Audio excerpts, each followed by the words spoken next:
Okay, looks like we've got a quorum here, so it's 1:30 or 1:31. I will call the meeting to order. Okay, the first thing on the agenda is roll call. Ms. Parkman. Yes, for the record, my name is Karen Parkman, and I'm the program coordinator for the agency. And today we have Chair Doherty, Here. Vice Chair Fowler, or Barry, sorry about that. Present. Commissioner Fowler, Present. Commissioner Stein. Present. Okay, great. So everyone's here. The first thing we need is are there any additions? We also need to vote on this. Are there any additions to the agenda? Okay, seeing none, do I have a motion to accept the agenda as printed? I'll move to So- accept the agenda. I'll Okay, second. Thank you, commissioners. The movie's been moved and seconded. All those in favor either say aye or raise your hand. Aye. Aye. Okay, it is approved. The second thing is of the January minutes, they were sent out about a week or so ago. Are there any additions or corrections to the January minutes? I would correct on the role. They have me listed as working for the Department of Motor Vehicles instead of a doctor of veterinary medicine. Oh, they have DMV down there? I like that. Okay, that will be duly noted, Dr. Stein. Thank you. Okay, any other corrections or additions? Okay, seeing none, get a motion to accept. Move to accept. Okay, it's been moved by Commissioner Stein. Is there a second? I'll second. Okay, Commissioner Fowler. All those in favor say aye or raise your hand. Okay, minutes are accepted. Okay, old business. First thing we have is director's report. Director Nguyen. Good afternoon. Chair Doherty, Vice Chair, members of the Commission. My name is Connie Nguyen. I am the Executive Director of the Oregon Racing Commission. For the record, I would like to provide my Oregon Racing Commission report. This contains some really great news and some not so great news. Okay. Let's get the ugly stuff up. Oh, we got one more participant. We're going to start with a positive and end with a positive. That's my favorite part. Oh, good. So one thing I'd like to share with the group is I want to give a thank you to Chris Montesino, our chief investigator. He has actually coined a new phrase that we're going to be using, which I think we all love. Excellence in racing, safety first, integrity always. So that's our new little coined phrase, unless one of you hate it. I think it's amazing. I'd also like to congratulate Michael Lloyd for completing the ISO lead auditor certificate, which is the information security's credential. It's a top international standard. Excellent. All right, now I'd like to go through where we are with our 7 bills that we have in. The first one is HB 3020, which ends the ability to wager on greyhounds. I'd like to thank Representative Gomberg for carrying that bill. It passed the House and the first reading of the Senate. There's no reason to think that it won't continue, and it would be effective July 1st, 2027. The second bill, HB 3023, which allows us to retain hub funds. It was assigned to the House Committee on Commerce, and chair for that is Representative Sosa. It had its first reading in the House at its public hearing, and then surprisingly, it was pulled from the work session. For those of you that do not know, if a work session isn't scheduled by end of day tomorrow, the bill is effectively dead. Yes, thank you very much. I'm just going to say that. This bill would give approximately 1.7 million to the Oregon Racing Commission to support initiatives, important things such as make up for some of the losses that we've had, not just because of greyhounds going away in the future, but more important, the fact that we've lost 3 ADWs, 3 off-track betting locations, a full-time year-round track, and year-round simulcasting, which has been very devastating to us. We've made as many adjustments as we can, but we certainly don't have the money we used to. The governor supported this bill, but at this point, because of things I don't understand or am not in tune with, this bill is not going forward at this point. Maybe a miracle will happen tomorrow. Irish luck. HB 5035 is our budget bill, and that is going to Ways and Means, Transportation and Economic Development. That will be heard on March 27th. I will be mentioning to them the impact.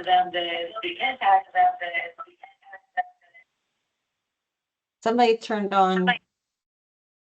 Whoever it was that just recently joined. Oh, I think we got it muted. We're good.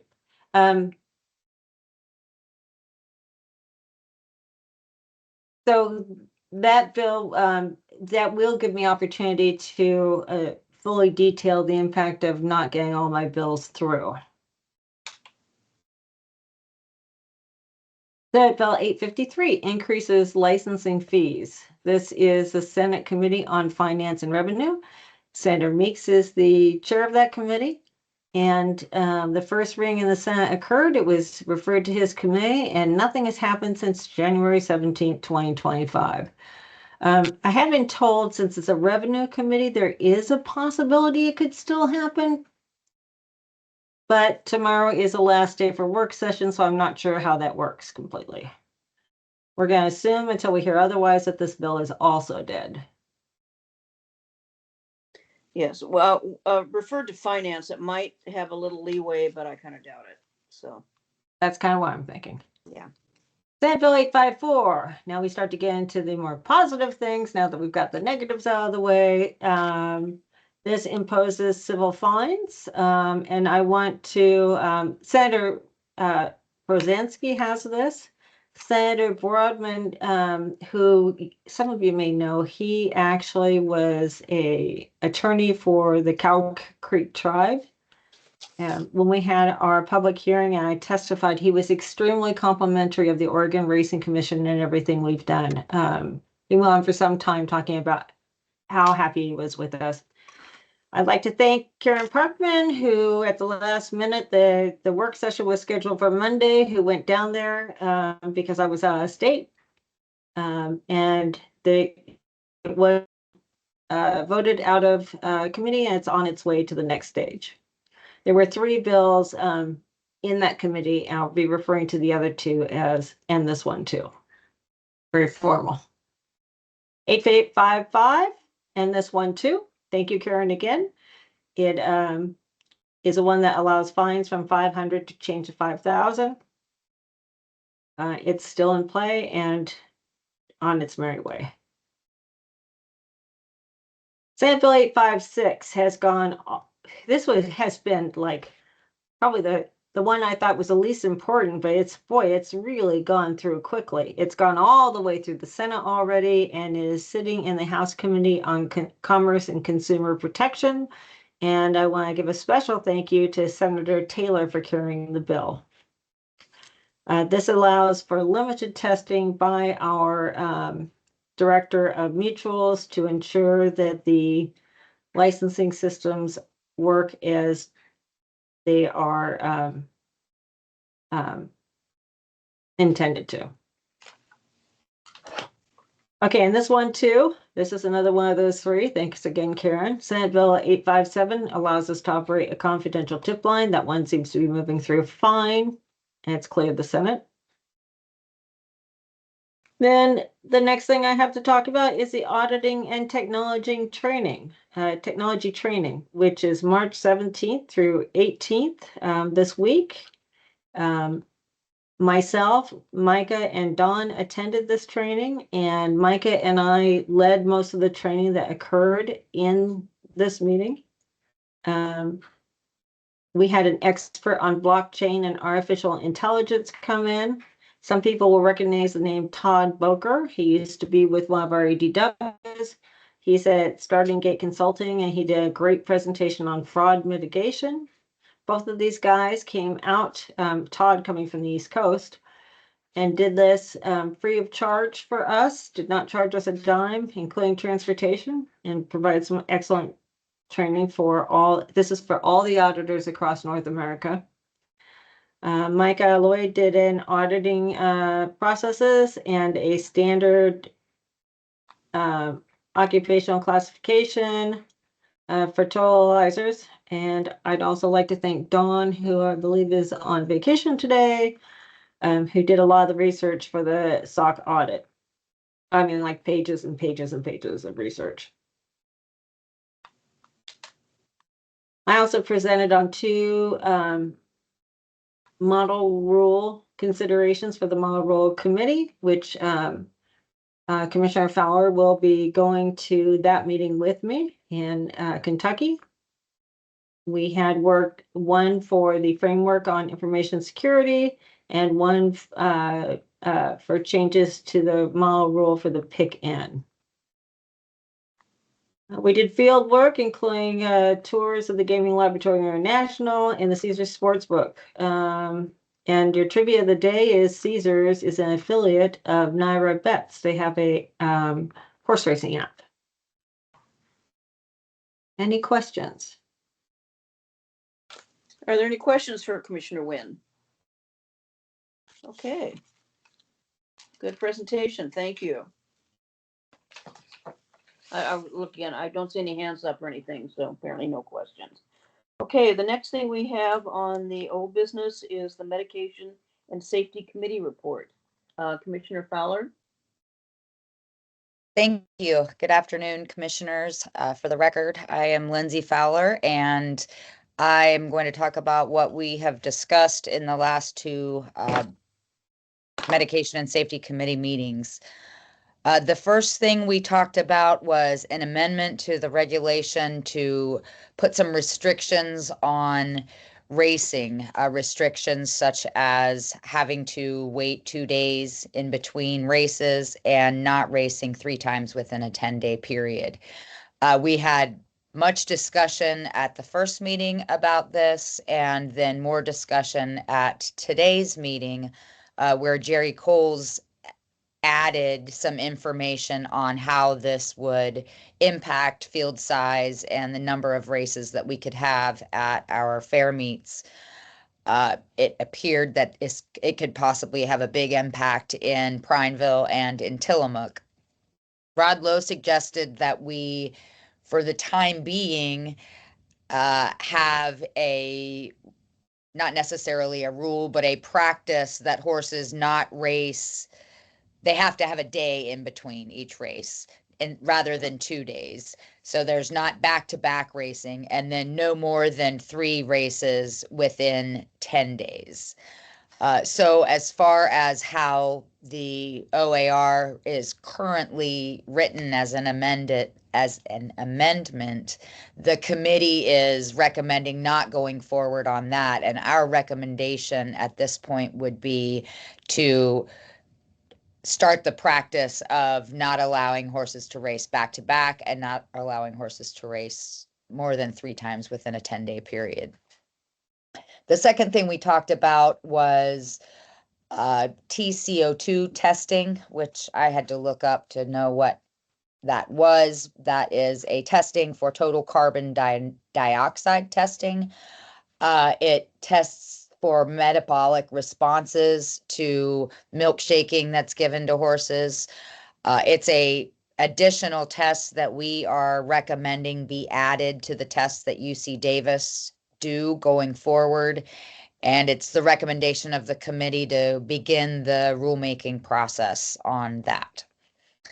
I think that covers everything from our discussions. This is my first meeting report, so if I missed anything, please don't hesitate to chime in. Thank you. Okay, are there any comments or questions of Commissioner Fowler? Okay. Oh, yeah. I would just I would just like to comment that the race secretary has a lot of leeway, and he certainly is willing to work with us on this situation. I'm sure going forward, he will look to see what in the condition book he can do to make sure that horses have the ability to race without having to race back to back. And he has the authority to not allow a horse to race back to back. That's already pretty much in the rules. So, and I would also say that during this summer, we'll be able to collect data and see, how this goes moving forward.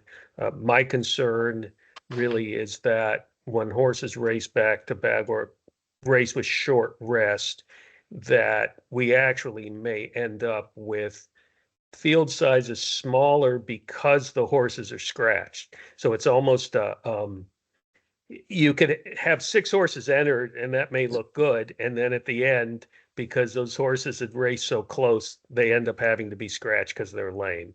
But again, over the summer, we'll be able to see how that plays out. Okay, thank you. Any other questions or comments?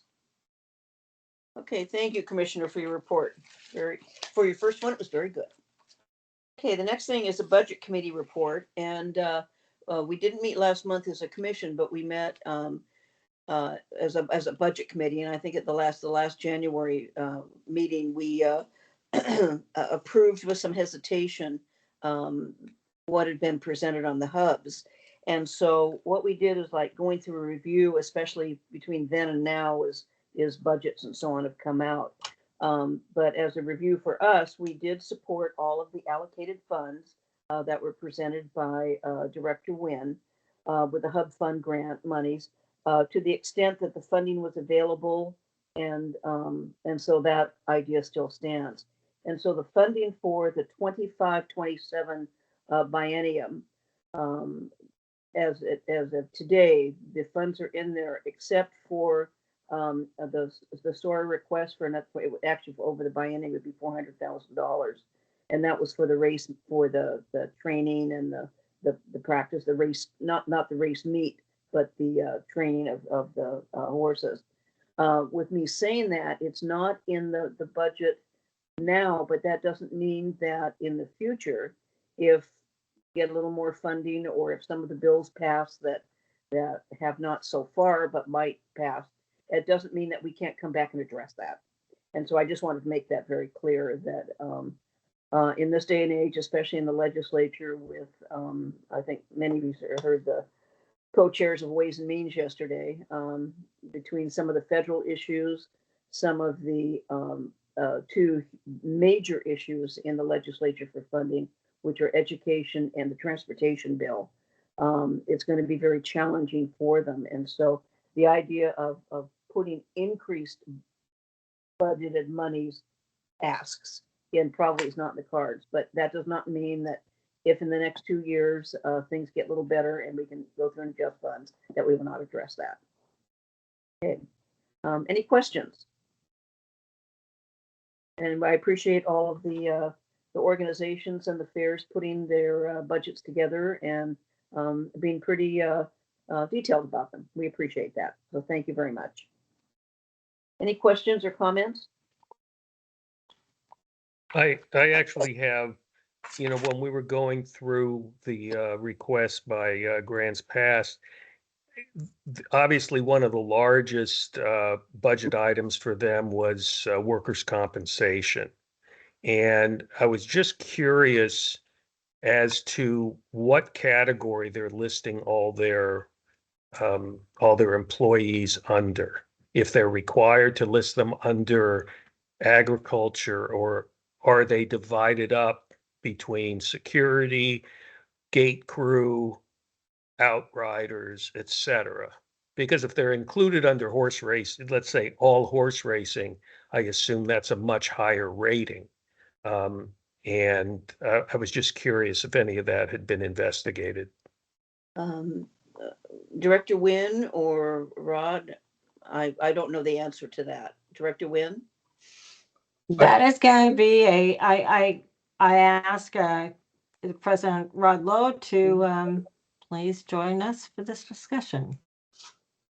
So let me comment on that. So years ago, we used to run like the rest of the fairs, and we used to just run our tellers and office staff through Barrett's, which was another agency, and they we got to the point where we needed to run the gate through also, the gate group also through that. At that time, the Barrett's Association turned us down because the gate crew, those types of people that are working horseback and stuff, were a high risk. So they would not be able to cover our high risk people. So going through Priority Source or Personnel Source, they were able to split that up and also cover our high risk people. So we have our office staff, our tellers that are on a low risk workman's comp, and then we have a high risk workman's comp that covers the rest of the people that have a more dangerous job. Okay. Okay, thank you. Commissioner Stein, does that answer your question a little bit? Yes, I just wanted to make sure that it wasn't all lumped into horse racing, which is a very high risk category. Oh, yes. Okay. Okay, great. Thank you. Okay, that's all we have for old business. And under new business, we're going to be talking about some statute changes and discuss and possible approval of rulemaking. And so the first one, Director Nguyen, deals with 3 OARs. Correct. And thank you. You guys have made this much easier by the medication meeting and such.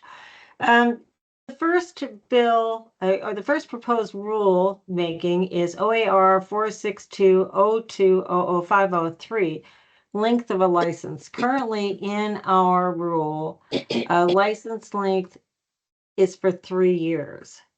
We are in the process of getting a new database system, and it looks like it's going to go live during the current fiscal year.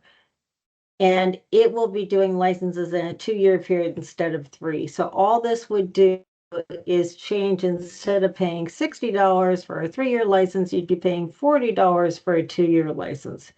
Now, because this bill that we have in place to increase licensing fee has not gone through yet, and probably won't go through, if that bill does not go through, we will be asking to change this to $30 a year, which would still make it $60, but for a 2-year period. Why? Because $30 a year is the max under statute we can go. We were trying to change that so we could go with a much higher rate to be more in line with other states. But again, if that doesn't pass, we will be readdressing this and looking at adding another rule to go up to 30. But we definitely need this one at this point to allow us the 2-year time frame for the new data system. Okay. So on that one, I need your approval to start the rulemaking process to make a 2-year licensing fee, which actually makes it feel like it's cheaper, but it's actually the same thing, just for a shorter amount of time. And so with all of these, we will need a motion on them and a second. So Yeah, I think, Kelly, can we do them all at once, or do we have to we go just one wait by for, one? why don't we just wait for all of the ends of, the first 3 Okay. on number 6. Is that okay? The second one we're scratching because we're going to be handling that this year through policy, so you can scratch that one. The third one is an amendment to allow TCO2 testing, which you've heard about already. We do recommend to go forward with the rulemaking process for that, and we will be using the standards, which is it 0.37 gram? I just sent it to Dr. Stein, but I'm sure he hasn't had time to look at it. I have to work on the actual micromoles per liter. what she said. So I am working on writing up so it's a little more fluid, but we do want to get that started so we have plenty of time to make sure the industry knows before they show up that test will be occurring, especially in the longer races. So I ask that somebody have a motion to start the rulemaking process on A and C for length of license and rules on TCO2. Okay, do we have we have a motion? I'll make that motion. Okay, Commissioner Fowler makes the motion and Commissioner I'll Stein. second. Okay, any questions, any more questions of Director Nguyen on these? Okay, if not, those in favor, please say aye or raise your hand. Aye. Okay, aye, so it is passed. I should say anybody opposed, but no, it was unanimous. Okay, the next one is number 7, discussion and possible approval to adopt the following rules, and there are 5 rules down there if Director Nguyen wants to talk about those. And let us know whether you want us to deal with these individually or as a group. As long as our legal counsel is okay with the group, I'm okay with the group. Okay, Yes, you can do them as a group as long as you're clear that you're adopting all of them and identify them. we will do But that. so perhaps after I go through all of them, we first see if anyone has questions. And then if there are no questions, then one of you can offer a recommendation. Right, just like they did before of, Sure. A and C. So we'll do that. And- Thank you, Kelly. You may not remember these, but all of these bills have gone at least once. You've seen them all. The first one clarifies who should be licensed. You've seen that a few times because we made a few iterations on it. That one is just, it's really dealing with allowing reciprocal licenses for those individuals out of state, but if they're out of country, they still have to have some type of background check and license with us. And these are for the ADWs. The second one, B, clarifies accreditation for stewards. That was requested by ARCI. It's kind of funny though, because we're actually doing a steward school ourselves through the original ROPE program. But the idea is it gives us more flexibility for possible accreditation programs in the future. C is the testing of EIA. That's equine infectious anemia. I almost had a brain twist there. That's changing from 1 year to 6 months. I know that there were some concerns about this one that I recently heard about, like this morning. The good news on this one is even if you go to a jurisdiction where it's a year, if you get it here at the beginning of the season, you'll be good until you come back the next season, because those 6 months will go, then you'll be on the 1 year. So it shouldn't be much of an issue for anybody. Maybe that first year, there'll be a couple of people who will have to do a second one, but then they should be fine. We've talked at length about the non-steroid anti-inflammatory drugs and prohibiting that 48 hours. At this point, we are not making any significant or no changes to the testing parameters, with the intent of being able to show people if they're slightly over, so they understand that they have to reduce it going forward. And that those additional qualifications will be added the following year. The best X of Y, we had some changes that were made to that through the course of the process. You should all have that in the packet. Mhm. The biggest thing that we were changing on this that came up through the rulemaking process is to add additional clarifying language and simplify it, as it got a little too complicated. Let's see, how my dog's streaming. That's so cute.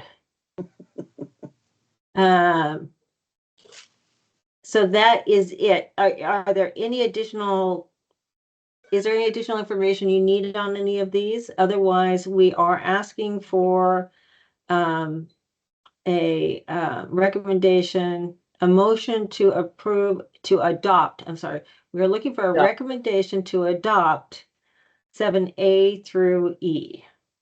Okay, are there any questions? Because we did go through the process on, rulemaking earlier. Are there any questions about what came out? Commissioner Stein?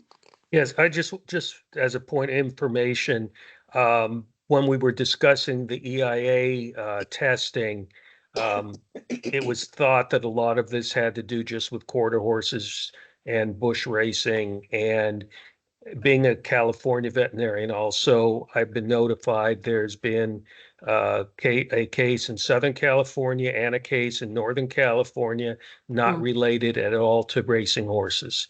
So I just wanted to clarify that it's out there and it's not limited to race horses. Okay, that's good to know. That's good to know. Okay, any other questions or comments? Okay, if not, I will ask for a motion to adopt the following rules, which would be number 7A through E.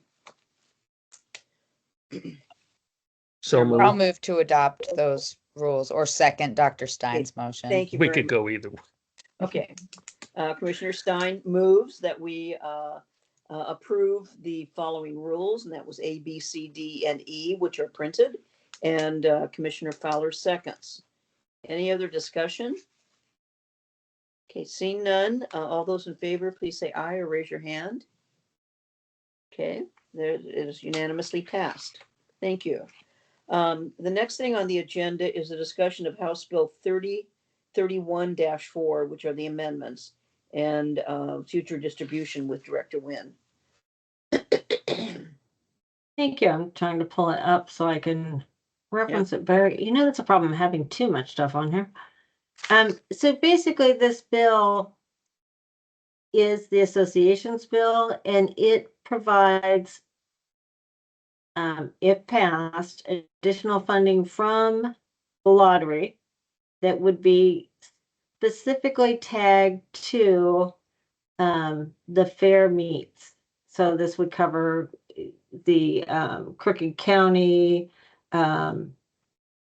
Sora,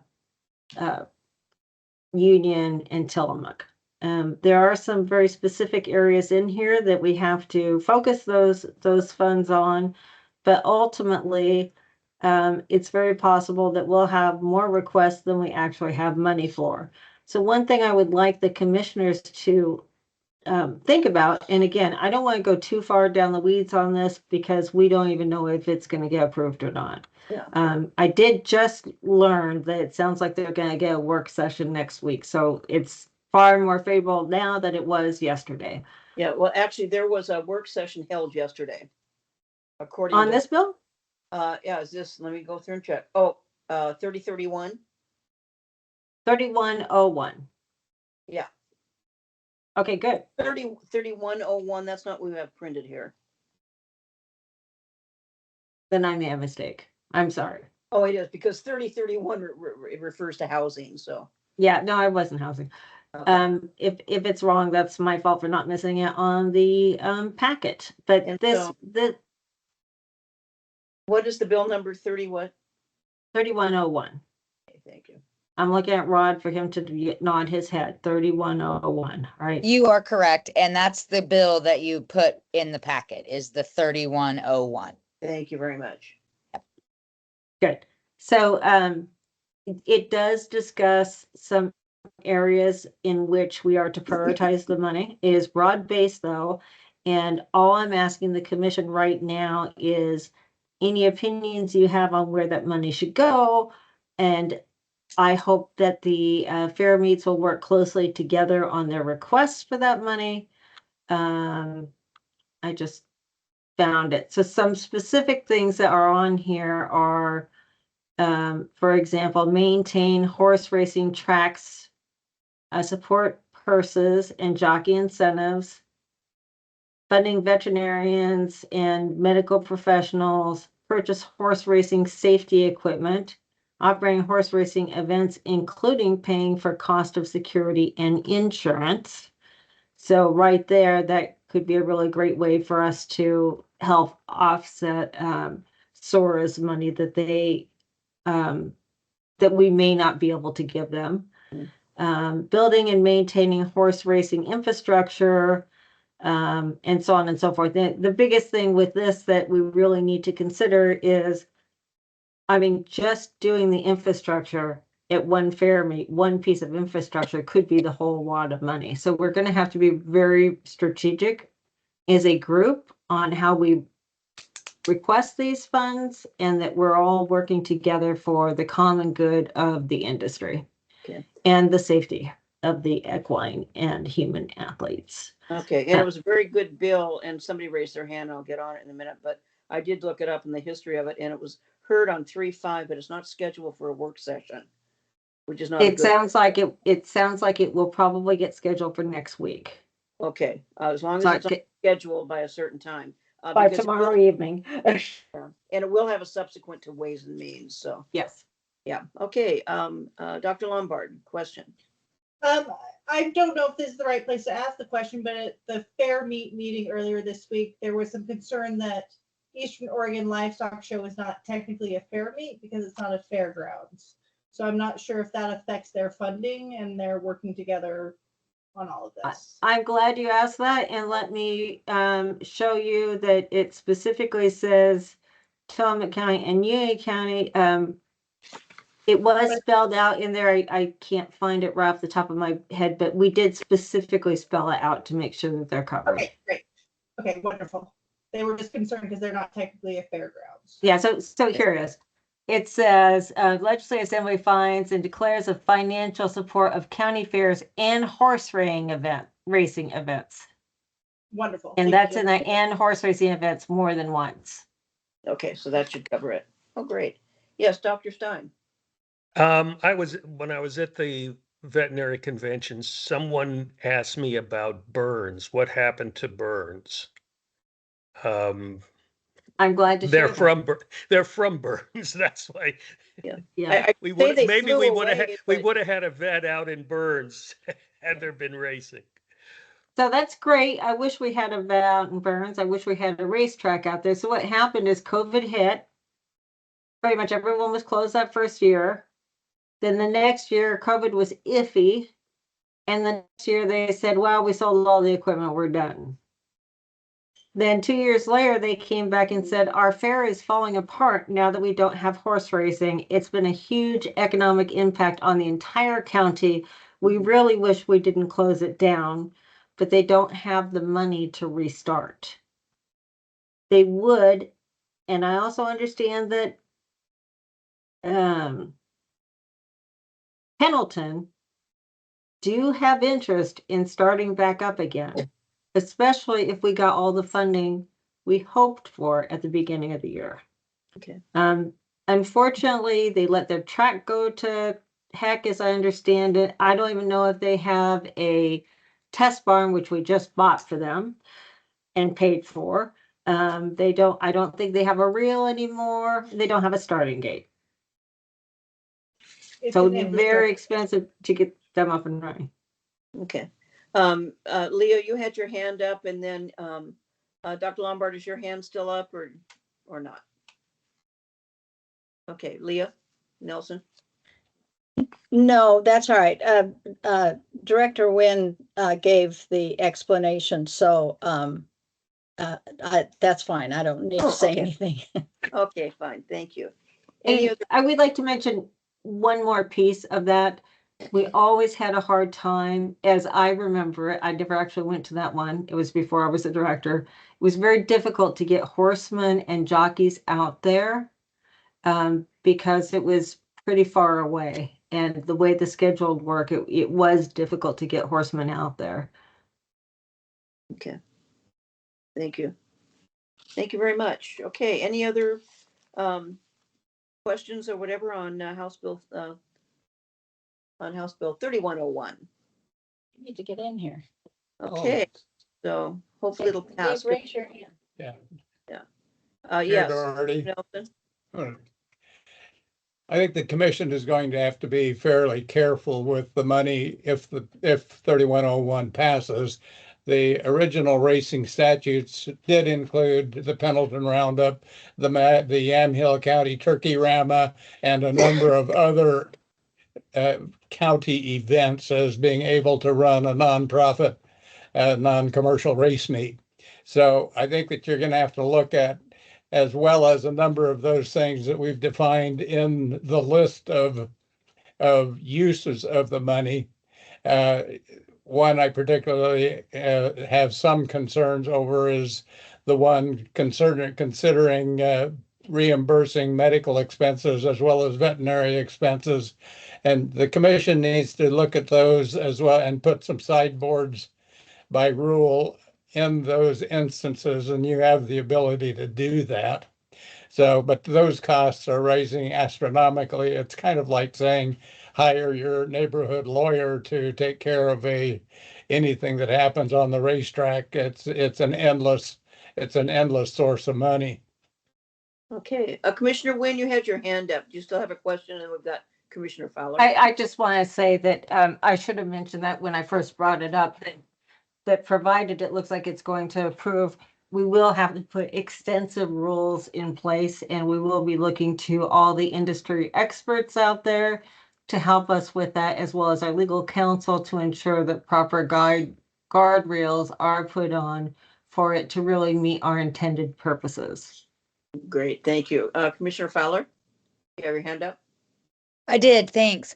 I was just looking, just in response to Leah, and I was just looking, and it allows the money to be used, and it lists the specific fair meets, but it also says events held at events described in ORS 462.057 sub 2, and that statute specifically discusses the Pendleton Roundup, the Eastern Oregon Livestock Fair, the Pacific International Livestock Exposition, any county fair, any other nonprofit fair type associations, and the Pine Valley Fair Association. So I think that with that other part in there, it leaves it so that nobody can argue they're being left out of this potential money. Now, I second that we're going to have to be really careful where this money goes in the event that it this passes, but it doesn't necessarily exclude those places as I read it. Okay. Okay, any other questions or comments? Okay, thank you. We'll just kind of, if you just want to keep us updated as to what the status of that bill is as it goes through the process. Okay. Chair, this is Kerry Teal. I just wanted to say that we're doing what we can to help move that along, and it's good to be on the same team. Okay, great. Thank you very much. Thank you. Okay, the next thing we have is discussion and possible approval of the 25-27 Hub Fund grants. We talked about this a little earlier, but I think what we had down is, other than the question that we had, and we have to wait until the money comes in a year from now, is that we would approve the Hub Fund grants as they were presented, except for wondering about the $400,000 for the next biennium from SORA on the separate ones. But as I say, when and if money comes in and we're able to go through and fund part of that or all of it or whatever it is, that is on the agenda. So is there any discussion, any questions, any input, any comments on the Hub Fund grants? We got our Okay. 300. Mr. Lowe? Yeah, I just want to clarify, there was a budget put in for the 25 season for this year. I want to just clarify that has been approved. It's just the biennium one that hasn't been approved. I'd have to ask Commissioner or Director Wynn on that. That you're talking about the 200,000 for SORA for this year. That is Yeah. approved. We did vote on that. We're going forward. Unless somebody starts taking more money out of our budget from this year, which I don't see them doing. Yeah. We'll spend it before they can get to it. How's that? Yeah. They'll take it someplace else. Okay, any other questions or comments? Okay, seeing none, we have a motion to approve the 2025-2027 Hub Fund grants as presented. Commissioner Doherty, I think Leah has a question. I saw Oh. her hand go up. Oh, Leah, do you have a question? Well, yes, I just wanted to make sure. I'm not sure that I understood what you said about the 25, 27 hub fund grants. It's not there yet. Yes, Director Wynn? So, Leah, what we were just talking about is SORA had requested an extra $200,000 each year for the next 3 years, including this year. And I just clarified that this year, the money that we would give them to run this next meet is still good to go. But the extra 200,000 they asked for the following 2 years may be in jeopardy if we can't find additional funding sources. Now, I think as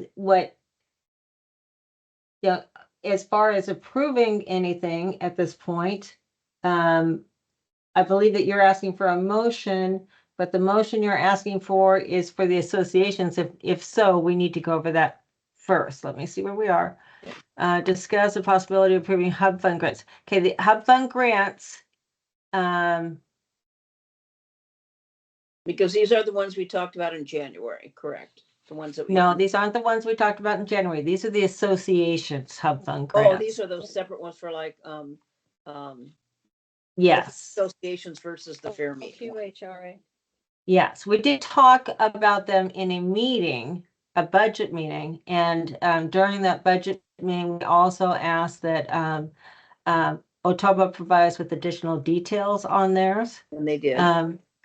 which they did, but we have not talked about them as a full commission. And I'd like to remind everyone that the requests are for more money than what we have. We only have $1 million budgeted, and the request total over $1 million.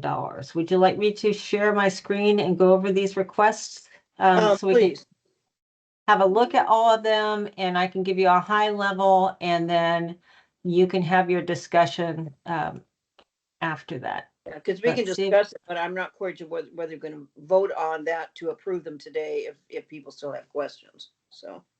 Well, let's take a look. We will need to approve them relatively soon because they cannot make any progress until they know how much money they're going to have. I will ask that next year we're going to get an earlier, or next biennium, we're going to get an earlier start on these. Well, and even. Okay.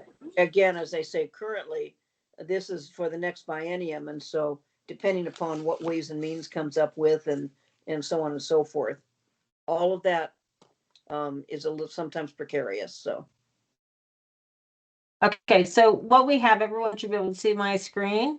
We have the HRA request. They're asking for 70 days of training and jockey insurance for 24 days.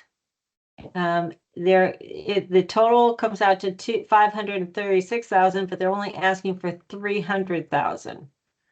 I would like to give Rod the opportunity to provide any additional feedback on this, and then we'll go on to the next one. Rod, Yeah, do you have so- any? Go ahead. So as you know, the request is more than what you have. So as an association, we stayed within the parameters of what we've done in the past, where HRA has asked for 30% of those hub funds. And that comes out to the 300,000.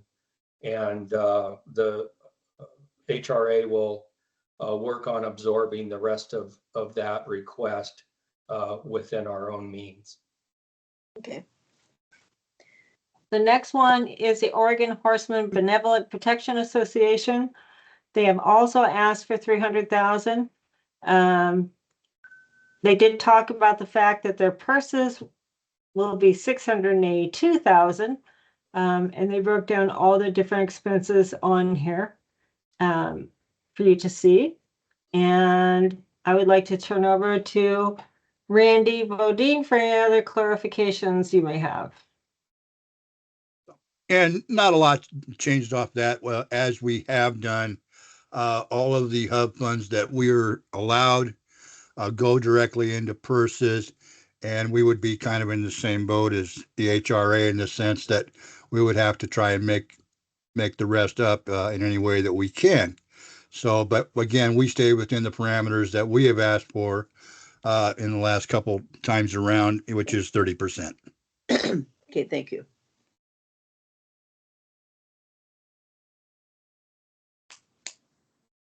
The next one is the Oregon Quarter Horse Racing Association. And they have asked for purse money, and they've broken down where the purse money will go to. And they have asked for a total of 200, no. $300,000. Okay. $300,000 also. There you go. Anything you want to address on this? Leah? No, not really.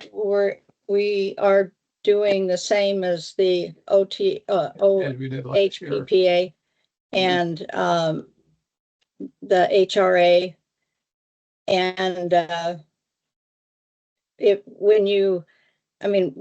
the 300,000 is not going to cover everything, and so we're also going to have to find extra money to cover our racing We program, put it in the corner of that. which you have put up there.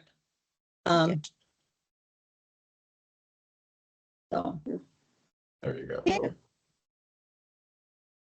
Let's see if I and can- if anybody has any questions about our proposal that we put in, I'd be happy to try to answer them.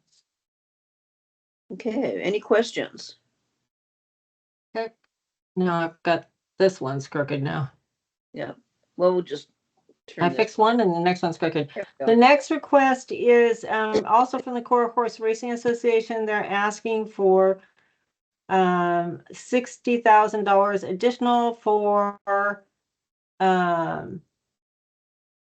owners and breeders. And would you like to talk about this request? Well, we feel like since we've never been given any additional money besides the 300,000 that will go all for purses, that we wanted to request money for owners and breeder awards so that we can improve A little frosting for November. the percentages that we get by using the money that we get statutorily, which is not very much at all. And so we were asking for some additional funds for owner and breeder awards. And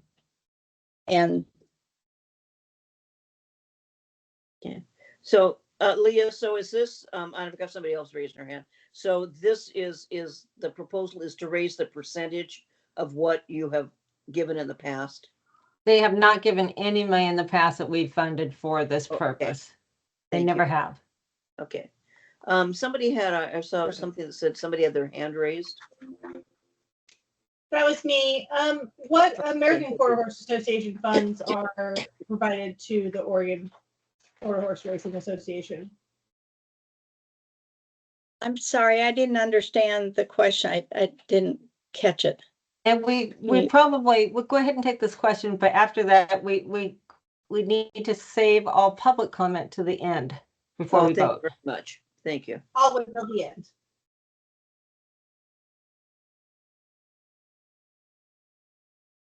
Okay, so where are we?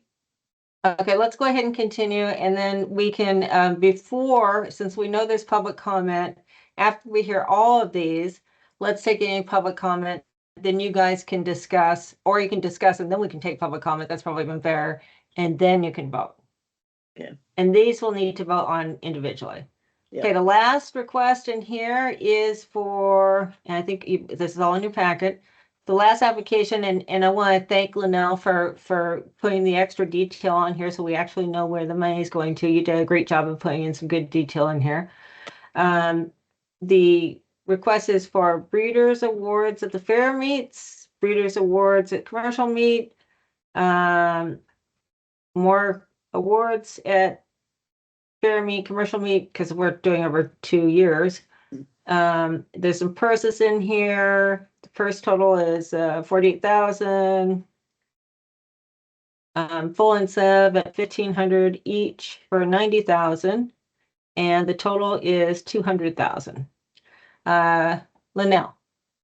Thank You're you up. very much. This is Linnell Smith with the Oregon Thoroughbred Owners and Breeders Association. And thank you, Connie, for allowing us to resubmit this with more detail. It's been a very difficult process. And I'm sure every association has faced that with less funds available. We're all trying to figure out what is the most effective way to spend the money that we do get. After we were able to redo this and fine tune it, I went back to our board and they made some tough decisions. We have offered programs, since we started 80 years ago that has supported owners and breeders here in Oregon locally, and they've been very successful. And we had to take a very hard look at what we were going to eliminate with reduced funds. Essentially, we had to reduce $160,000 from what we spent this last biennium. We didn't change our total at all. We asked for the same percentage as we did for the current biennium. It is less money, however, just due to less funds being available. So $200,000. And our board is made up of all breeders. They're all owners and breeders of Oregon breds, and they've been in the industry for decades. And they looked at what is really important to the breeder, to get foals on the ground.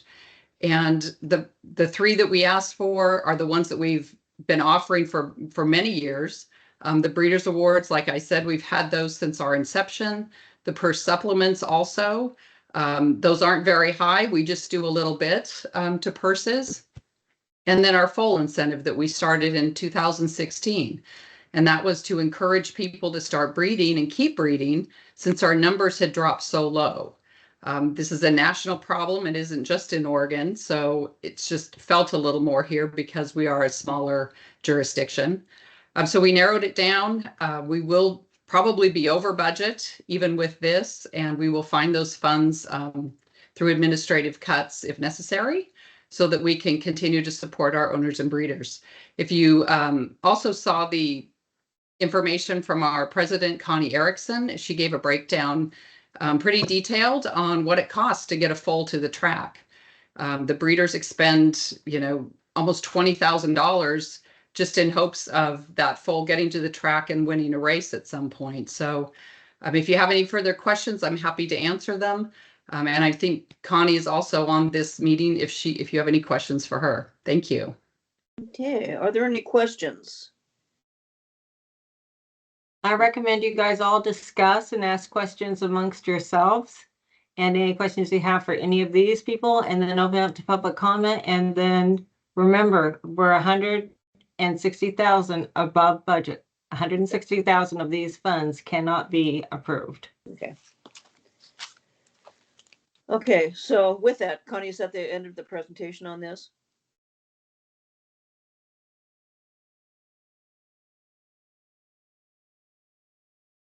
Is that a yes? You're muted. Yeah.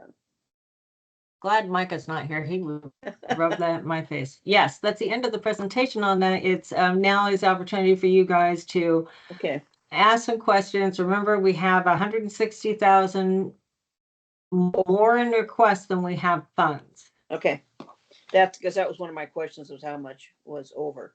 Okay, so let's go to the commissioners. The commissioners have questions. Commissioner Stein. Yeah, I'd like to ask Linnell, I looked at, all the costs, we all understand, those of us who've bred horses, how expensive it is. The issue of paying for a foal, upon foaling, I guess, is when you consider that money would be paid, that $1,500. Is that still in that proposal? It is, and it's actually paid once they're registered with the Jockey Club. Okay, I would make a comment, and I'm not opposed to anything you try to do to get the full numbers up. I've seen this happen before, and there are the detriment to the breed can be that people just breed anything they got. And I know numbers are important, but competitive horses are also important. And I've seen where this occurred actually in Italy, which I was pretty familiar with, that they first did this and they got so many, that we're talking apples and oranges, but they had to change the program. Instead of when the foal was born, they did it when the foal first started as a 2-year-old. I realize that's a ways down the road, Mhm. but at least you're then breeding a racehorse rather than a saddle horse. Sure. And, we certainly thought about those scenarios. I haven't seen that so much. Our full numbers are so low. In fact, I just spent the last week going through our 2023 full list, which I think was only about 27 horses, and went through and looked at, who I've paid, who has submitted their certificates, who might not be a racehorse. There were maybe 2 that were for people that they may be more equestrian. But then I was thinking, well, who's to say that horse isn't a broodmare someday or a stallion someday to a racehorse? So it's hard to eliminate those people. And that, like I said, 2 people out of 26, the numbers, we haven't seen that happen yet here. Certainly if this continues and if it was more money, I can see that concern. Yeah, definitely. But right now we don't see that happening. Okay, any other questions?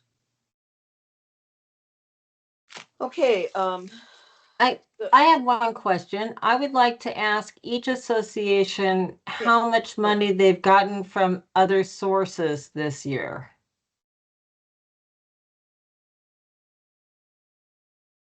So for the Breeders Association, the only other sources of money we get are from statute, and those then are designated either for the owner's bonus, and then the breakage money we use for, it's such a small number, we use for administrative costs, which we will have to then put into these other programs. And then our membership dues are only about $5,000 a year. Those are our only other sources of funding right now. okay. Other groups? Randy? Yeah, so for us, Sorry. I don't have hard numbers in front of me, but we get some of the money that comes through the OTBs. The OTBs are split up a third, and a third. After all the fees are paid, all the vendors are paid, like that. Whatever is left in terms of profit is split up a third, and a third. Yep. A third goes to the proprietor of the off-track betting. A third goes to the HRA that runs the OTB network, and a third comes to our organization, which we then split up and send partial on to the other associations, the Quarter Horse and the OTOBA. Other than that, we have, I'm trying to think again, we have the source market money that comes in from Oregon residents that bet through the ADWs. And again, what money we get is split up among all 3 associations. So, and I guess I wasn't prepared to know what exact those numbers are, but those are additional, well, they're ongoing revenues. I wouldn't call them additional revenues, but they're revenues that are just part of the normal year for us. Okay, thank you. Nelson's? Some of the funds that Randy just spoke about that we're included in that would be funds that we receive. And then for the last 2 years, we've had our stallion auction in January every year. And so this year we made 30,000, I think it was $384 or something in that neighborhood. Anyway, on that, and that money will all go to purses. It's designated to do that when we set up the auction, and that's what we've continued to do. And so that would be the main, and then we also get source market funds, and we get breeder awards and and owner bonuses, They're which very don't small. amount to very much at all. They're very small. Right. They're very small. Okay, are those all the associations? I didn't keep track. I'll speak on the HRA Okay, if you want. please. So HRA manages all the OTBs. We also manage the source market monies that we get. And all of the associations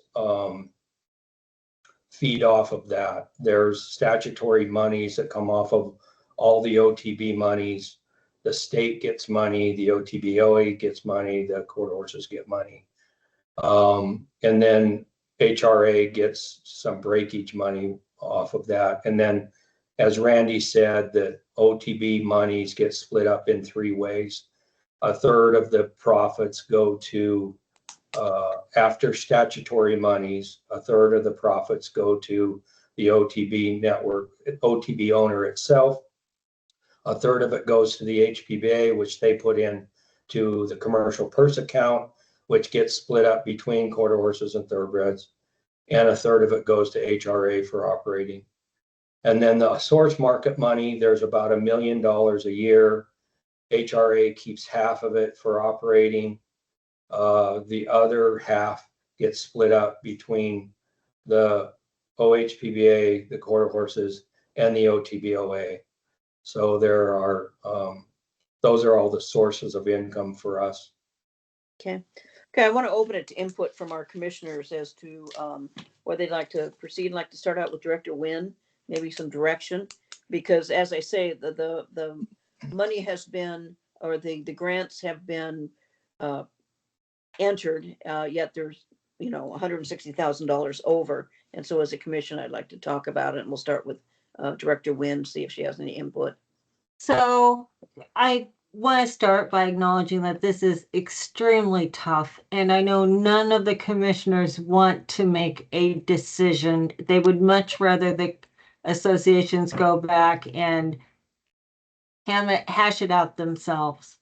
But as we continue to have less money, which we have for a few years now, and more needs and more inflation, we're at a point where we're going to have to make the tough decision. I know you guys make so much money doing this job that you really want to hear that. Yeah.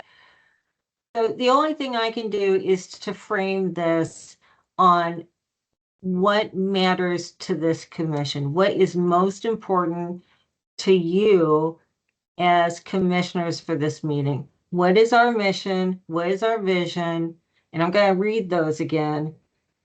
And do we want to change our mission and vision, or is that what we really believe? I think that's another question. And then I think you have to go from there. So our vision, the Oregon Racing Commission is a go-to source. Again, this is vision. We're not there today. For industry respected regulations, customer-focused process, athlete safety and welfare, and empowered excellence in racing.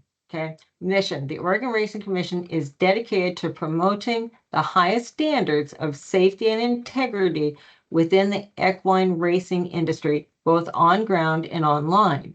Our mission is to safeguard the welfare of the athletes, both human and equine, with a steadfast commitment to the best interest of our citizenry, licensees, participants, and the economy. That's a lot in there, but with that, I'm just going to leave it there that ultimately this is a decision you're going to have to make. What can we do to continue racing to go on, and where are our priorities? Yeah, and I think, so commissioners, what are your priorities that you have as a commission? Yes, Dr. Stein? Yes, I mean, I would certainly like to see a greater OTB network. The wagering is really the only way that you're going to get purses up. Or I won't even say purses up, to at least maintain the purses that you're racing for. And I'll ask Rod, is there a program, a plan, a vision to increase the number of OTB outlets, promotion of horse wagering in general, and how you move forward. Yes, there's always a plan to increase the network. So currently, I'm working with one of our members, and we have a meeting in 2 weeks with the Coquille tribe in Medford. They have the new casino that's going in down there. So we are currently trying to get in with the Coquille tribe in their new casino to have a off-track betting site.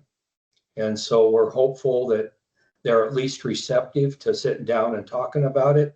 So that's a good thing instead of a hard no. We currently are in the process of planning to have an OTB in Grants Pass. We actually have spent some money on some construction plans to do that. And so that we're trying to fill those 2 areas there. We added one over in Ontario and thought that that would be a good source. Within a year, we lost about $40,000 over there and shut it down because we could not get it to go. There was not enough interest over there. We've had to close a couple of them. The one in Medford closed when we first started, and we've been working diligently to find another source. We had a couple sources that didn't work out. So I'm hoping the Coquille tribe and the new casino will do that. Our hope is that if we get one casino to do it, the other ones will fall in place, and maybe we could get them in all the casinos. So there is a plan. We are going forward. It moves slowly. There isn't a lot of interest in it. And the places that we are continually, we're looking at a site in Beaverton that we're hoping to do that. So we're always looking for a new OTB site. We can have as many as 20. We are at 8 now. If we get the 2 in Southern Oregon, we'll be back to 10, and we'll continue to look for other sources. Okay. Okay, does that answer your question, Commissioner? Okay, Commissioners, any other questions of the folks? Okay, with the discussion, it looks like I feel a little hesitant to make a decision on whether we approve the 25-27 Hub Fund grant request, considering they're $160,000 more than what we have in the proposed budget. So I'm not. Do you want to quite get sure the, to do you want to get the opinion? Go ahead, please, Director Wynn. Do you want to get Commissioner Fowler and Commissioner Berry's thoughts on it first? Okay, oh, thank you. You guys have any thoughts, Commissioner Fowler, Commissioner Berry? If I may, this year, I think maybe Connie has some thoughts on how we could fairly distribute these funds this year among the organizations. Okay. Before we go through this process next year, I guess the strategic planning committee, I'd like to hear more about, as an industry, how we can serve ORC's mission by spending this money in the wisest ways. So I'd like to hear more from the stakeholders on those thoughts. And just that, like Connie, I'd like to see collaboration, cooperation between the stakeholders. Okay. We're competitive people, but in this, I think maybe working together is a good thing. Okay, great. Thank you very much. Commissioner Fowler, do you have priorities that you'd like to see? Well, I mean, number one, I don't know how we okay something that we're overdrawn on. So I agree that I'm hesitant to approve something that we can't cover at this point financially.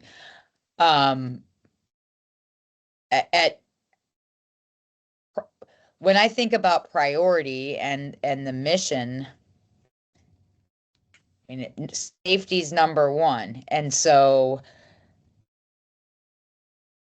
we have to balance that with how I don't know what I'm trying to say. Well, let me ask this. Mhm. As I understand it, the hub funds for 2025 are going as they were promised, correct? The ones for the end of this year. It's a 25 to 27, which start July 1st. Which Right. start July 1st. Yes. Okay, so the ones Yeah. for that everybody's planning on for this summer and relying on to make all the race meets happen this summer. We've got the money for that. Correct. Okay, gotcha. What we're discussing is the associations for the next biennium. Right, For starting in July. right. Got it. Yeah, and as I say, when I look at this, I think it's the same thing, kind of like with what Commissioner Berry said, is that I feel hesitant to go forward. Not that we can't, sit down and talk and that kind of thing, but to approve something we don't have the funds for. The way it is presented. Okay. And again, this is a problem that I think is not unique to us. I think most people who have grant money get grant requests for more than what they yes. have. Yes. Sure. And that's where we are. And we're going to have to look at this and say what's more important. And that's your decision. I will tell you, if myself and the governor's office, the first thing we look at is safety and purses. Mhm. Yeah. Yeah. And safety and purses are the most important at this point. Yeah. But Well, isn't that ahead. essentially all the money that's being asked for? I mean, there's some for breeders and foals, but isn't the majority of all this money for safety and purses? I would say the majority of the requests are for purses. There are requests in there that are not for purses.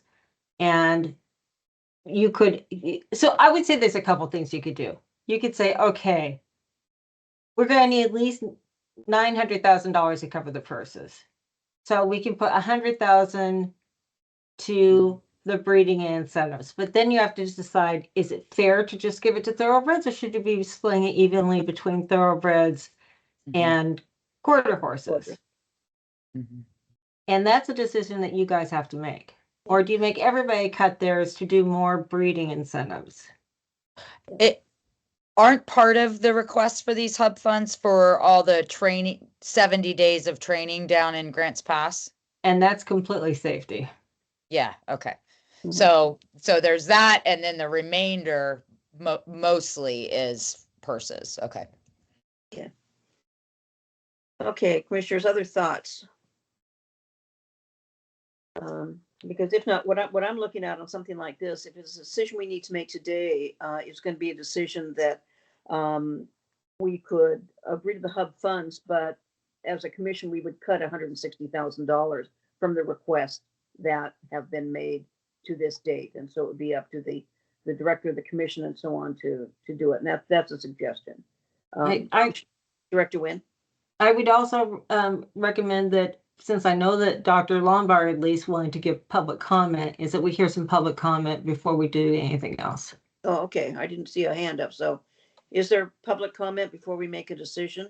And well, I guess the question I have to ask, is this something we're going to make a decision on today?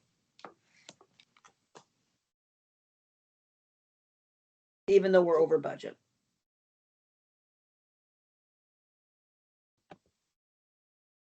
Is it? Who are you asking? Director Wynn, I'm sorry. Oh, okay. Well, Right, again, you can't approve the whole thing. No. You can only approve part of it, Yeah. period. So we can only approve up to $1 million, correct? Okay. Unless you My can throw only- some money. My only public comment I think has been answered was, where are some other funds coming to the different associations to have a better understanding of where they all stand, so that we can help figure out what you guys can spend money on and where they're also getting funds from. That was, I think, answered. Okay. Other comments before we bring it? Yes, Nelson's? Yes, Mr. Nelson? Oh, you're on mute. Mr. Nelson, you're. Is that better Yes, or worse? that's better. I think I was interested in listening to the purpose for which the hub funds were being discussed. I think it's instructive to go back in history and see where they came from in the first place and what they were intended for. And they first were developed at the time. I was the lobbyist for Portland Meadows, and Mike Dewey and Keith Burns were the lobbyists for the dog track. And the whole advanced deposit wagering platform was a result of, after having been vetoed in 2 legislative sessions by Governor John Kitzhaber. The purpose of the whole thing was that the racing industry handle had decreased from $120 million annually to $60 million with the passage of video poker by the legislature. And the legislature always kept its foot on the racing industry because they wanted to be able to go back and say, we're opposed to gambling or expansion of gambling. So we created, over the last 3 sessions of the the decade of the 90s legislative sessions, the platform for advanced deposit wagering entities. They were brought to us by a guy named Tom Aronson, who worked for TV Guide magazine, which was owned by EchoStar in Denver. Their purpose was to try to develop a system where you could buy stuff over the television networks with your remote. That's where the ADW wagering system came from. The whole purpose was to provide operating and purse money for Portland Meadows and the dog tracks. Since then, Portland Meadows has been converted into a warehouse mechanism, and the dog track became a housing development. So now we're the Horsemen, which I'm a member of that group. The Horsemen tried to put together a scheme to preserve the opportunity for racing in Oregon. That's where we are today. And that money that was intended for Portland Meadows and Multnomah Kennel Club was now converted by the commission to try to preserve horse racing in Oregon. And we're using the 4 best racetracks that we have. And at the time, that is Grants Pass, which was vastly improved by Travis Boersma when he was trying to implement video horse racing on historical horse racing platforms, which was just really abusively opposed by the tribes. And so he couldn't go forward with that. So he just abandoned it.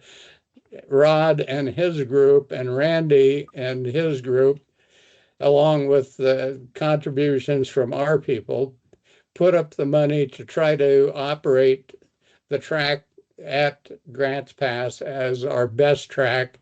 Prineville's been operating for 100 years. I've had friends back in the early 70s, late 60s who were hauling horses over to Prineville to race. Tillamook has been, Tillamook's been a stable at the Tillamook County Fair, which is, I think probably one of the best fairs left in Oregon. The Parimutuel Wagering Act was initially passed in the 1930s in the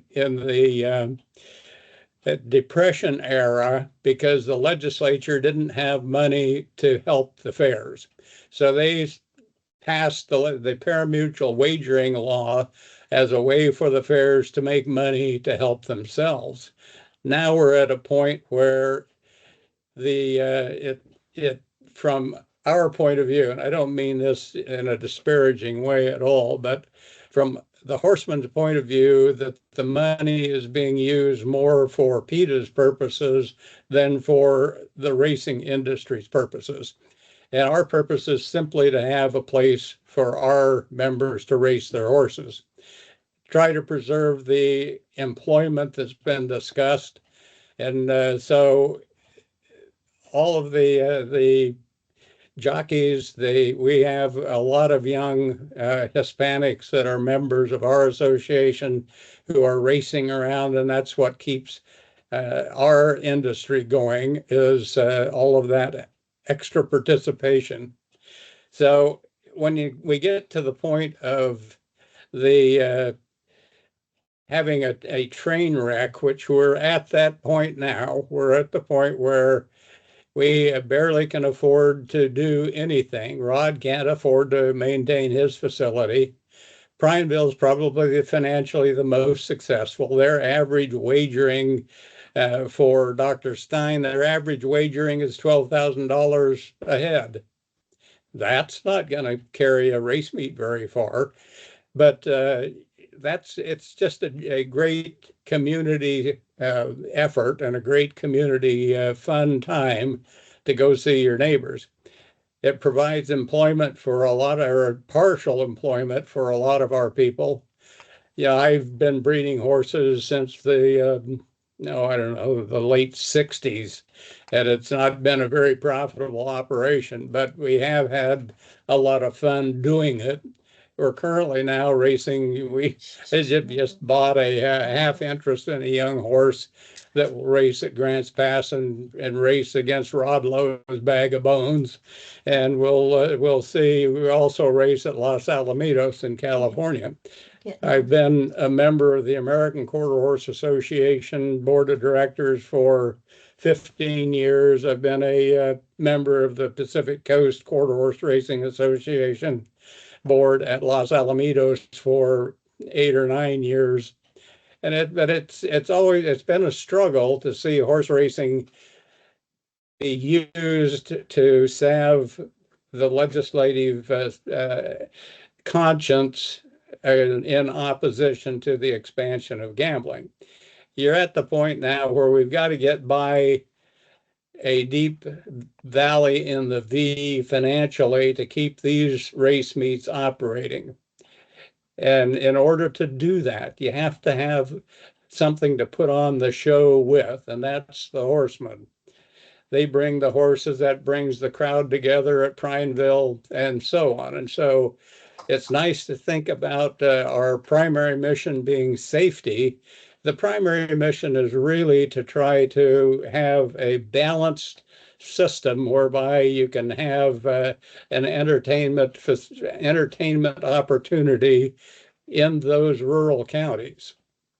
So that's all I have to say about that. Okay, thank you. Rod, you have your hand up also. Yeah, I just wanted to share from a racetrack standpoint. And it follows what the commission's mission is that we want to create racing for the horsemen, for the communities, economically, for our communities and for our state. And what I see on a race from a racetrack standpoint, we gotta create purses, and we gotta create a venue that horsemen are going to want to come. And those two things are the driving things. The rest of it, I don't care if it's breeders awards for the quarter horses or breeders awards for the thoroughbreds. Those don't create horse races. They are a bonus to the people that are doing it, but we're trying to create a horse racing venue in the state of Oregon to keep our horsemen going. I'd said this once before, we're already down to 12 days commercially, 20 some days in the fair meets, when we used to be at Portland Meadows when we had 70 days and we had all the fair meets going on at the same time, and we had a year-round circuit. Yes. The racing creates horses, creates breeders, creates owners. Owners don't have to breed here. They can breed other places. They can. I'm going to have to speed you up a little bit because I've got another meeting at 3:30. So, okay. But the bottom line is, in your decision, from a race tax standpoint, racing is the most important thing to keep alive, and the number of days that we have racing. Okay. And purses don't hurt. So Purses are the driver of all of that. Thank you. Any other comments? We're going to keep you to 2 minutes. Linnell, 2 minutes. Hi, yes, sure.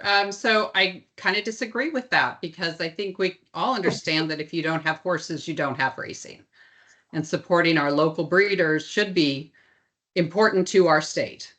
You know, our Oregon breeders are the ones that are here. They keep the money here. They don't win the purses and go back to California or Washington to spend the money. So I would disagree with that. And actually on a national level, that has been true as well. Purses have not changed the full numbers and they have not significantly changed handle. And that's nationwide numbers. I've done numerous studies on that from Jockey Club reports for the last 5 years. I do want to say that, you know, the Oregon Thoroughbred Owners and Breeders are recognized in statute, and we're recognized as an important component of horse racing here because we do support local communities, the agriculture and rural communities of our state. We are the only association who has received money directly from the legislature. In 2019, our lobbyist, Rob Douglas, and myself were able to receive $500,000 from the legislature. And we were tasked with sending that out to the fair meets and to the commercial meet for safety improvements at the tracks. None of that money went to the Breeders Association for Breeders Awards. But we were the stewards who were tasked with that and responsible for that. And all the fair meets benefited and Grants Pass benefited from those funds. We are also the only association who has received money directly from the Grand Ronde tribe.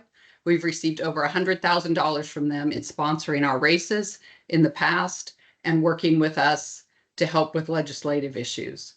Okay. So to discount breeding and discount the breeders is not fair. We are an important component of this industry, and without us, you're going to not have horses. Okay, time. Okay, Randy, you got 2 minutes. And because we really have to get going. So. And I won't need that. Again, thank you. the only thing I would say, just from the standpoint of the horseman, is that you cannot belittle the whole idea of purses because, and I'm sure that Linnell's statistical analysis nationwide is true, but in a small jurisdiction like this, if we don't provide enough in the way of a purse structure, it simply becomes a financial decision that you can't keep going racing your horses if you don't have enough chances, opportunities to make it into a viable business. And so purses always drive what has to happen to keep everything going. And that's all. Thank you.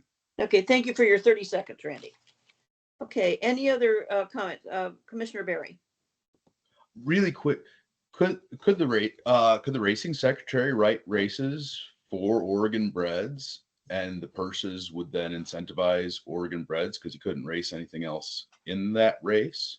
I'm going to answer that so we don't go back into public comment. They do write races just for thoroughbreds.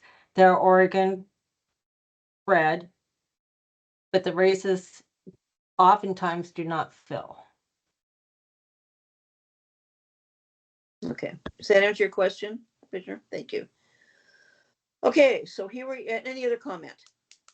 Okay, so we're kind of at a crossroads here with the idea of what we're going to do with the proposals that have been brought up for Hub Fund grants. And this is my personal opinion, I'm conflicted a little bit just because I understand that the importance of all of the comments. They're all very, very important and very, very valid. But again, I'm looking at it from the sense of we only have this much money and this much is what it's asking for. So in that sense, it's the idea of, it's not that we have $1 million, but that's it. And we've got we've got $160,000 over. So I think as a commission, we need to realize that, deal with it, and only approve things that we are able to fund. That's my opinion. Others, Commissioner Director Wynn, do you have a comment or where I'm just going to throw out my suggestion to you. It's only a suggestion. My suggestion is you don't approve the entire 1 million. You approve only of the amount that's for safety and purses. that would give you an additional $52,000 that you could ask the fair meets if they had any projects for safety, because I know they all do, Mhm. and we not spend all of it on the associations. Yeah. That would give 48,000 for Otoba for purses and the safety and purses from the other ones. It's not much money for Otoba though. Right. But I'm not doing it based on fairness. I'm doing it based on, well, I'm doing it based on fairness because without purses, we don't have racing. Without safety, we don't have racing. But that's just me. Nobody's gonna like me no matter what I say. So I'm just gonna stop there and let you guys do whatever you want. I think that's a very common sense suggestion. May I make a motion that we implement what Director Wynn just proposed? Yes, if you want to make a motion, I would love to make a motion. I make a motion and the motion is to, to implement the course of action that Director Wynn just proposed. that deals with safety and purses. Deals with safety and purses, exactly. Thank you. Is there a second? I'll second, just so I'm clear that we approve what goes to safety, which includes the training days and purses, and those are our two priorities at this point. I would say so, yes. That was my intent. That's That my was my- second then. Okay, are there any other questions of the commissioners? Okay, so it is, a motion's been made and it's been seconded by Commissioner Fowler. Any other discussion? Okay, hearing none. All those in favor, please say aye or raise your hand. Okay, it is unanimous. And so that's what we'll go through and do. And we'll come back at the next meeting and talk about some of the distribution of funds that are still there. Is that correct to say that?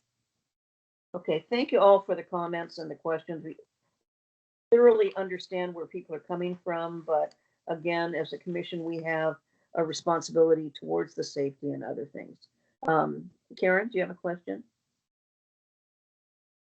Yes, so I just want to be clear that what was just approved was Karen, 300.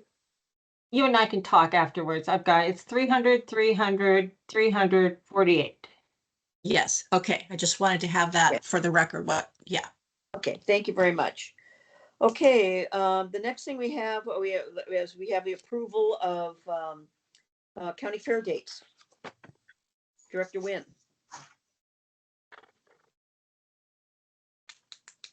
All of you should have the county fair dates in your packets, and I think this is just a matter of agreeing on all of them. If there's no questions, I would recommend that, I don't even believe that we have most of these people on here. I would just recommend that we have a vote to approve them as submitted. Okay. Unless there's any discussion on it. Okay, and I will move to approve the county fair dates as they have been presented to us. Wait, we have a question? I'll second. Okay, we don't. Proposal in a second. Any discussion, commissioners? Okay, hearing none. All those in favor, raise your hand or say aye. Okay, it is unanimous. And then the last thing we have on the agenda is organizing of racing investigators report with the chief investigator.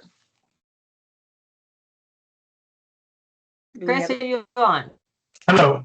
Yeah. There he is. Hello, everyone. Chris. My name is Chris Montesino, Chief Investigator for the Oregon Racing Commission. I'll try to keep this short and sweet. So this is my first year. The last season was my first season in the racing industry, and I learned a lot being thrown into the fire, and I also learned a lot at this ORI conference. It's an annual conference, which is this year located in Lexington, Kentucky, out in Keeneland. And it's a very educational experience. I was able to meet and greet with several people within the industry from other states, even other countries. Some of the highlights I'd like to talk about are the keynote speaker, Scott Lawson. He was the FBI. He was the main person with the FBI that went after the Los Zetas cartel and how they infiltrated the quarter horse racing industry, specifically using it as a money laundering scheme. It's very insightful. And in fact, if you have a chance, I haven't even gotten to see it yet because I don't have Apple TV, but there's a documentary series called Cowboy Cartel, which I've heard is a fantastic series to watch. About 4 episodes, I believe, if I remember correctly. Another speaker there was someone from France Gallup, Samuel Farguet. I don't remember. And his discussion was about their whipping rules in France and the ultimate ban of whipping in the near future, unless it is to steer a horse. He gave several statistics for their racing industry, including that they have over 155 tracks in France, which is impressive. Another speaker, Dr. Angela Pelzer-McCluskey, presented an update on the EIA cases in New Mexico, spoke about Robinson's juice, its application and effect on the athlete, and specific tests that need to be requested for blood to find the beta agonist carmoterol, which doesn't register using standard testing panels. She also spoke about the incubation period of up to 45 days of a horse before a horse shows symptoms of EIA, and encourages agencies and tracks to make it a 60-day requirement. And there are other things that she added into that. She also considered all tracks to have a plan in place to quarantine horses that do test positive for Coggins in the event a horse cannot be immediately removed from the backside. And this is meant to mitigate spread of the infection. There are a couple other ones, but I'll leave it at that. But like I said, it was a great learning experience, great educational experience. I look forward to going to more. And those are just a few highlights of what it was. And hopefully, if you have any questions, you can reach out to me by email. You could give me a call. I'm always available. Thank you. Great. We're glad that you were able to go to that and bring the information back, because I think that any sort of time that you meet with other people in the racing industry and what you do helps. So thank you very much. Yeah. Okay. The next thing we have on the agenda is public comment. Do we have any public comment? And I'm going to keep it to 2 minutes total. I just want to say thank you guys all for prioritizing safety. It's really important and I appreciate it. Okay, thank you very much. Thank you very much. We have no contested cases. And the confirmation of the next commission meeting, we will actually be in person, so we'll be able to introduce each other, commissioners. And that's going to be on Thursday, April 17th at 1:30 at the Portland State Office Building, and not at Portland State University, but in the office building on Northeast Oregon Street. Okay. The only thing I have to remind commissioners is you would have gotten something in the email from the Oregon Ethics Commission about filling out what they call an SEI, which is the statement of economic interest. And so I think the deadline for that is the 15th of April. So if you have any questions, if you haven't done it before, there's a little video that they have, but it's pretty cut and dry. So just make sure you get it in on time. Okay, anything else for the good of the order? Director Nguyen, do you have anything for us, or? I just want to say it's been tough to make these decisions. Oh, yeah. And I know nobody got exactly what they wanted, but I think really focusing on safety is going to bring us to the right place in the long run. Yeah, and we are going to keep looking at all of this because it's something that certainly is still in discussions. We're not going to shut it off. Okay. Anything else? Any commissioners for the good of the order? Okay. Thank you all very much. The meeting is adjourned, and we will see you in a month. Do we need a motion to adjourn? Here, do we have a motion to adjourn? I'll make the motion. I mean, I don't know if we need one, but I think we do. I think we do. Okay. Is there a second? Second. Yeah. There. Okay. All those in favor, raise your hand. Okay. Meeting is adjourned. Thank you. Thank you. Bye-bye. Thank you. Right. Goodbye, everybody.